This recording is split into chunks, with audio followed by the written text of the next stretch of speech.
Os que conhecem o teu nome confiam em ti, pois tu, Senhor, jamais abandonas os que te buscam. Salmo capítulo 9, verso 10. Bom dia para você, que Deus te abençoe no decorrer desse dia. Estamos felizes porque mais uma manhã o Senhor nos despertou para estudarmos um capítulo da Palavra de Deus. Acredito que eu e você devemos aqui nos apegarmos à Palavra de Deus nesta manhã, o que o salmista nos fala aqui no seu livro, capítulo 9, verso 10, os que conhecem o teu nome confiam em ti, pois tu, Senhor, jamais abandonas os que te buscam. Os que conhecem o Senhor, de fato, jamais serão abandonados. Reconhecem a sua dignidade, a sua majestade, a sua soberania, o seu senhorio sobre o universo e o planeta Terra. Portanto, Ele é digno do nosso louvor, da nossa adoração. É por isso que nessa manhã nós aqui nos acordamos para rendermos louvores a Ele. Nós estamos estudando o livro de 2ª Epístola aos Coríntios e quero nesse momento convidar você a abrir a sua Bíblia no capítulo 4, no verso 1. Pelo que, tendo este ministério segundo a misericórdia que nos foi feita, não desfalecemos. O apóstolo Paulo está aqui no capítulo 4 concluindo as ideias que ele iniciou no capítulo 3. Ele sabia perfeitamente que muitos judeus eles viviam e viveram a escravidão da letra da lei. Mas aqui no capítulo 4 agora ele está apresentando as razões pelas quais um dia ele, chamado pelo Senhor Jesus Cristo ali no caminho de Damasco, caiu do cavalo, mas reconhecia que havia um chamado especial para a sua vida. Eis a razão da sua verdadeira entrega a Deus, do seu verdadeiro empenho, sacrifício pessoal e renúncia do eu, para que Cristo pudesse conduzir a sua vida. Um dia, como vivendo perseguidor do povo de Deus, escravo da lei, mas a graça de Jesus Cristo lhe alcançou e, consequentemente, a sua vida mudou por completo. Ele agora estava disposto a evangelizar muitos que ainda viviam na sua antiga dispensação, escravos da lei, levando eles a viverem uma vida de liberdade em Jesus Cristo. É o novo ministério do Novo Testamento. O ministério agora guiado pelo Espírito Santo, uma vida guiada pelo Senhor, uma vida de justiça. O apóstolo Paulo sabia perfeitamente que esse evangelho trazia liberdade para todo aquele que cresce. Paulo não se importava com as dificuldades e sofrimento que ele teria que enfrentar, mas o que de fato lhe motivava a cada dia era pregar a pessoa de Jesus Cristo. Ele se colocava muito longe, não era seu interesse em fazer com que o seu nome fosse divulgado, promover o seu nome. O objetivo, na verdade, era enaltecer o reino de Cristo, era promover o reino do Senhor. O seu pensamento estava mais voltado para a cruz de Cristo do que para o seu próprio eu. Não havia um pensamento de promoção pessoal, mas havia sim um pensamento de enaltecer a pessoa de Jesus Cristo. Você pode ver no capítulo 4, no verso 5, ele diz o seguinte: porque não nos pregamos a nós mesmos, mas a Cristo Jesus como Senhor e a nós mesmos como vossos servos por amor de Jesus. Era o seu pensamento enaltecer a pessoa de Jesus Cristo. Eu creio que nessa manhã nós precisamos parar e fazer uma reflexão de como nós temos conduzido a nossa vida. Temos pensado mais no reino de Cristo do que na nossa própria vida. Temos pensado mais na salvação dos perdidos do que muitas vezes como o nosso nome vai ser visto pelas pessoas, nos títulos que nós poderemos ter. Não quero aqui menosprezar a importância do estudo, mas não podemos nos esquecer que a palavra de Deus aqui no capítulo 4 mesmo, o apóstolo Paulo fala que essa terra ela passa, tudo que nós vivemos aqui um dia ficará para trás, mas somente aquilo que Deus planeja para nós é que será eterno. No capítulo 4, o verso 4, nos quais o Deus desse século cegou o entendimento dos incrédulos.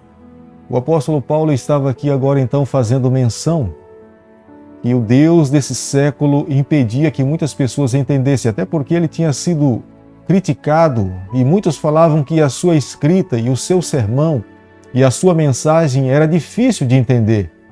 Mas ele sabia perfeitamente que uma pessoa quando aceitava Jesus, e é o que nós podemos entender como nosso Deus um dia, na criação de todas as coisas, como Ele criou a luz, e a luz iluminou toda a terra, Nós sabemos que quando alguém aceita Jesus, a obra do Espírito Santo é iluminar a nossa mente. Ele abre o nosso entendimento. Ele nos guia em toda a verdade. Ele faz com que aqueles que vivem no presente século e estão cegos por causa do Deus desse presente século, mas aqueles que se colocam nas mãos de Deus e são subjugados diante do poder do Espírito Santo, consequentemente o Espírito Santo abre o nosso entendimento para que nós possamos entender as verdades que estão contidas na Bíblia.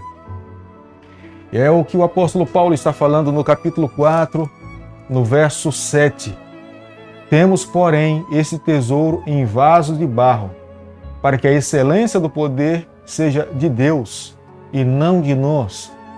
Ele sabia perfeitamente que a obra era uma obra efetuada pelo Espírito Santo. Nós somos apenas instrumento nas mãos de Deus e, consequentemente, Deus espera que cada vaso possa cumprir a sua responsabilidade enquanto estar aqui nessa terra. Perfeitamente ele sabia das tribulações, das lutas, das dificuldades, e cada um de nós vivemos aqui nesse mundo.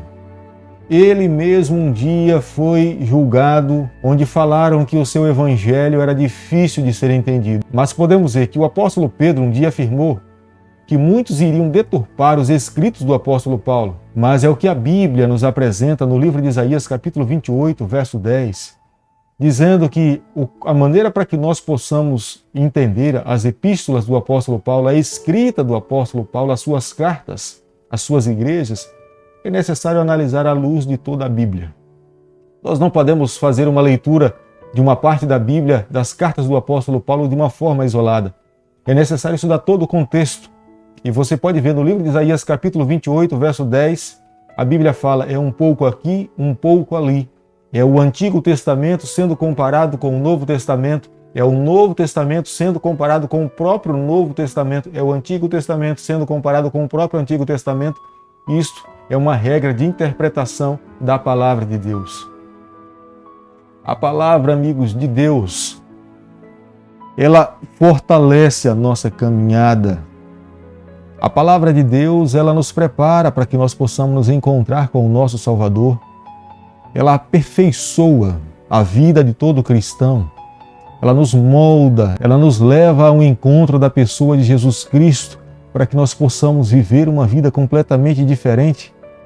A palavra de Deus, ela nos limpa de tudo aquilo que é impuro. No livro de João, capítulo 15, verso 3, Jesus um dia disse o seguinte aos seus discípulos: vós já estáis limpo pela palavra que vos tenho falado. A palavra de Deus, ela nos leva nesse patamar a vivermos uma vida melhor do que nós vivíamos. A palavra de Deus, ela nos santifica. O livro de João, capítulo 17, verso 17, diz o seguinte: santifica-os na verdade, a tua palavra é a verdade. Ela nos separa de um grupo de pessoas. A palavra de Deus, ela nos coloca num patamar onde Deus espera que o seu povo possa estar. É claro que essa separação não é uma separação exclusivista, onde nós acreditamos que devamos viver essa verdade sem comunicar essa verdade ao mundo. Não é assim. Não, a palavra de Deus, ela nos chama a viver o evangelho que o Senhor espera para que nós possamos viver, com o intuito de alcançar aqueles que ainda não conhecem Jesus. Mas, é claro, entendemos uma verdade aqui. Nós precisamos viver essa verdade para influenciar aqueles outros que não conhecem essa verdade. Não podemos ser influenciados pela cultura do presente século. Somos chamados para influenciar aqueles que ainda não conhecem essa verdade. A palavra de Deus, ela nos liberta. O livro de João, capítulo 8, verso 32 diz: e conhecereis a verdade, e a verdade vos libertará. Somente através da palavra de Deus, ela tem poder para nos trazer a liberdade.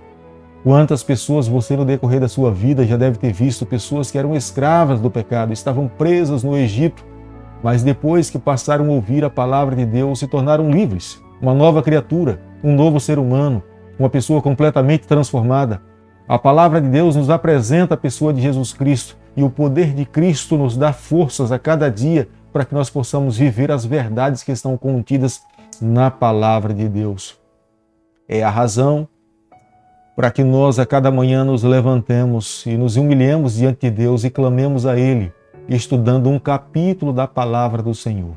Por isso que nesse momento eu quero pedir a Deus que Ele nos tome nas suas mãos, guie a nossa vida e nos ajude a cada dia a vivermos este Evangelho que é para a nossa salvação. Oremos então. Bondoso Deus e Pai, obrigado pela Tua palavra, nos toma nas Tuas mãos, guia a nossa vida, nos permita cada dia fazer a Tua vontade. Fica conosco, é o nosso pedido, nós oramos em nome de Jesus. Amém. Que o Senhor te abençoe e te guarde, que Ele faça resplandecer o seu rosto sobre você, que Ele tenha misericórdia de todos nós e nos conceda a sua paz em nome de Jesus. Amém.